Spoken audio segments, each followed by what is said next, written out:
உங்களுடைய வீட்டு மாணவர்களுக்கு தரமான கல்வி கிடைக்கக்கூடாதுன்னு தடுத்துட்டு இருக்கிறான் சகோதரர்களே. அவர் மட்டும் இல்ல, இந்த புதுசா கட்சியை தொடங்கிக்கிட்டு தமிழகத்துல நாங்க தான் ஆட்சியை பிடிக்க போறோம், என் தலைமையில தான் கூட்டணி அமைக்க போறேன்னு சொல்லிட்டு ஒரு அணில் குஞ்சு காமெடி பண்ணிட்டு சுத்திட்டு இருக்குது. டிவிக்கு தாவேகாவனுடைய தலைவர் விஜய் அவரும் சேர்ந்து பேசுறார். இந்த திராவிட முன்னேற்ற கழகத்துக்காரனை விட அவன் தான் முட்டா பைய. அதுல இருக்கக்கூடிய தொண்டனுக்கு ஒரு அளவும் தெரியாது. அவன் பிள்ளை படிச்சா என்ன, கஞ்சா அடிச்சுட்டு சுத்துனா என்னன்னு கிடப்பான். இந்த தமிழக வெற்றி கழகத்தினுடைய தொண்டர்கள் இளைஞர்களா இருக்கிறீங்க, படிச்சவங்க இருக்கிறீங்க, ஏன்னா கொஞ்சம் கூட யோசிக்க மாட்டீங்களா? நம்முடைய தலைவனுடைய குழந்தை எந்த பள்ளியில படிச்சான்? உன்னுடைய தலைவன் விஜயோட பையன் எந்த ஸ்கூல்ல படிச்சான்? அமெரிக்கன் ஸ்கூல்ல படிக்கிறான் சென்னையில. அவன் 3 மொழி படிச்சானா இல்லையா? அவன் போய் ஃபாரின்ல போய் படிச்சுட்டு வர்றானா இல்லையா? அவனுக்கு எல்லாம் கிடைக்கும். ஆனா அவனுடைய தொண்டர்களுக்கு எதுவும் கிடைக்கக்கூடாது. மும்மொழி சட்டத்தை நாங்க எதிர்க்கிறோம்.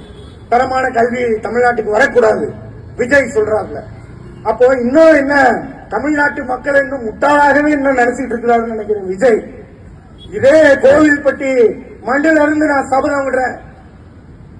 கோவில்பட்டி மண்ணில இருந்து நாங்கள் சபதம் விடுறோம்.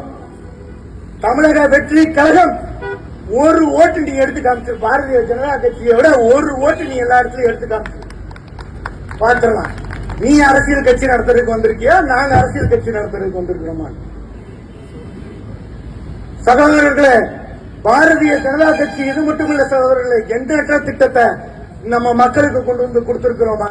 ஆனால் திராவிட முன்னேற்ற கழகத்துக்கான என்ன பண்றான்? இந்த நாட்டுல என்னென்ன டெய்லி 2 குழந்தைய கடத்துறாங்க, கற்பழிப்பு, சின்ன குழந்தைக்கு பாலியல் துன்புறுத்தல், இப்படி கேவலமான ஒரு பெண்கள் நடுத்தெருவுக்கு கூட நடந்து போக முடியாத ஒரு சூழ்நிலையை இன்னைக்கு தமிழ்நாட்டில் உருவாக்கி இருக்கிறாங்க திராவிட முன்னேற்ற கழகம். ஆனால் இந்த ஆட்சியாளர்கள் வெட்கமே இல்லாம என்ன பண்ணிட்டு இருக்கிறாங்க? இன்னைக்கு திராவிட முன்னேற்ற கழகத்தினுடைய தலைவர்கள் எல்லாம் இன்னைக்கு என்ன பண்ணிட்டு இருக்கிறான்? கிரிக்கெட் விளையாண்டு இருக்கான் சகோதரர்களே, கிரிக்கெட் விளையாண்டு இருக்கான். அந்த கிரிக்கெட்டுக்கே கேவலம். எத்தனை பேர் கிரிக்கெட்டை பாத்தீங்கன்னு தெரியல. அவங்க விளையாடின கிரிக்கெட்டை, தமிழ்நாட்டில் கிரிக்கெட்டுக்குன்னு ஒரு மரியாதை இருந்தது, அந்த மரியாதையும் கெடுத்துட்டானுங்க. இன்னைக்கு கிரிக்கெட் விளையாண்டு, கிரிக்கெட் விளையாடுறது மட்டும் இல்ல சகோதரர்களே, இவனுங்க நம்மளுடைய பள்ளி மாணவர்களுடைய வாழ்க்கையில விளையாண்டுட்டு இருக்கிறார்கள். இன்னைக்கு அவனுடைய பிள்ளைகள் வசதியான சிபிஎஸ்இ ஸ்கூல்ல படிச்சுட்டு இருக்கிறான். ஆனால் நம்முடைய ஏழை மாணவர்களுக்கு, இங்க இருக்கக்கூடிய அடித்தட்டு மாணவர்களுக்கு தரமான கல்வி கிடைச்சிடக்கூடாதுங்கிற ஒரே காரணத்திற்காக மும்மொழி கல்வி திட்டத்தை எதிர்க்கிறோம், PM ஸ்ரீ கல்வி திட்டத்தை எதிர்க்கிறோம், நவோதயா பள்ளி திட்டத்தை எதிர்க்கிறோம் அப்படின்னு சொல்லி எதிர்த்துட்டு இருக்கிறான் சகோதரர்களே. அவனுடைய எதிர்ப்புக்கு காரணம் ஒன்றுதான், கல்வி நிலையங்களை நடத்திக்கிட்டு இருக்கிறது இன்னைக்கு எல்லாமே திமுக காரன். கிட்டத்தட்ட 60,000 80,000 வரைக்கும் ஒரு பள்ளி மாணவனோட கல்வி கட்டணம் இருக்கு.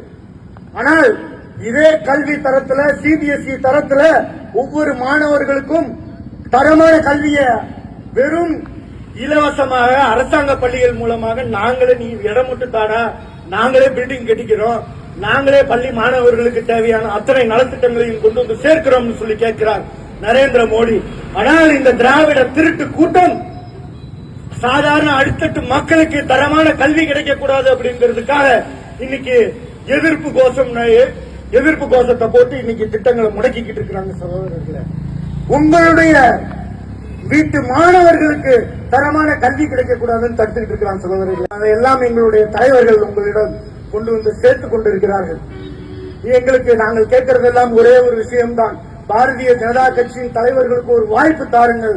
அடுத்து வரக்கூடிய 2026 கோவில்பட்டி நகரில் பாரதிய ஜனதா கட்சியினுடைய வேட்பாளர் இங்கே போட்டி போடுவார். அவர் பெருவாரியான வாக்குகள் வித்தியாசத்தில் எந்த ஒரு வேட்பாளராக இருந்தாலும் அவரை விட அதிகமான வாக்குகள் பெற்று கோட்டையில பாரதிய ஜனதா கட்சியின் முழக்கத்தை இடுவார் என்று கூறிக்கொண்டு வாய்ப்புக்கு நன்றி கூறி விடைபெறுகிறேன். நன்றி, வணக்கம்.